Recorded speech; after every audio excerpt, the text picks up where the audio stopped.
1 பேதுரு 2:24. நாம் பாவங்களுக்கு செத்து நீதிக்கு பிழைத்திருக்கும்படிக்கு அவர்தாமே தமது சரீரத்திலே நம்முடைய பாவங்களை சிலுவையின் மேல் சுமந்தார், அவருடைய தழும்புகளால் குணமானீர்கள்னு சொல்லியிருக்காரு. இந்த சுகப்படுத்துற முறைய எல்லாத்துலயும் பெஸ்ட்னு நான் நினைக்கிறேன். ஆனா எல்லாரும் இப்படி இருக்க மாட்டாங்க.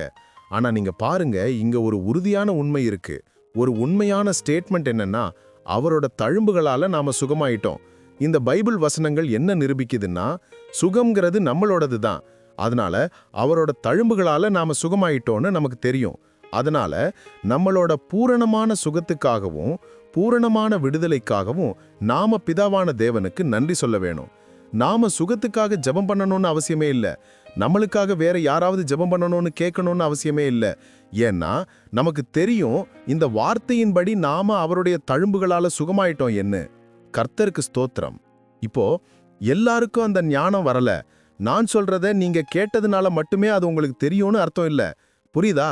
பாருங்க, நிறைய தடவை நம்ம பைபிளை வாசிக்கிறோம். சரி, பைபிள் அப்படி சொல்லியிருக்குன்னு எனக்கு தெரியும்னு சொல்றோம். ஆனா உண்மையிலே நம்மளோட ஆவிக்குள்ள உள்ளுக்குள்ள நாம நம்பல. உங்களுக்கு புரியுதா? நாம உள்ள இருக்கிற மனசுல, அந்த உள்ளான மனுஷன்ல அதை தெரிஞ்சுக்கிட்டா தான் அது உங்களுக்கு வேலையே செய்யும். நீங்க ஆரோக்கியமா இருக்க முடியும். ஆமேன்.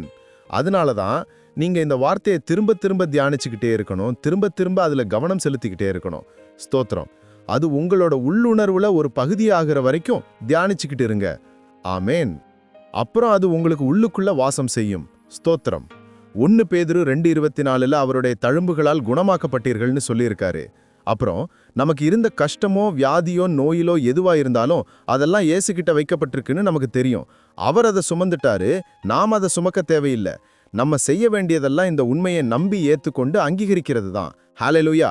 அப்புறம் நம்ம உடம்புல நோயை வர அனுமதிக்க மறுக்கிறது தான். நாம சுகமாயிட்டோம்.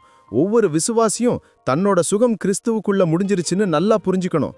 அது அவரோட ஆவியில அவருக்கு தெரிஞ்சா அப்போ அந்த விசுவாசியோட உடம்புல இருக்கிற நீண்டகால பிரச்சனை முடிவுக்கு வந்துடும். ஆனா எல்லாரும் அந்த லெவல்ல இல்ல. நான் நினைக்கிறேன், உங்க வியாதி சுகமாகிறதுக்கு இதுதான் உலகத்துல இருக்கிறதுலே பெஸ்டான முறைன்னு. நீங்களும் இந்த முறையை ஏத்துக்கொள்ளுங்க. தெய்வீக சுகத்தோட வாழுங்க. ஆமென்.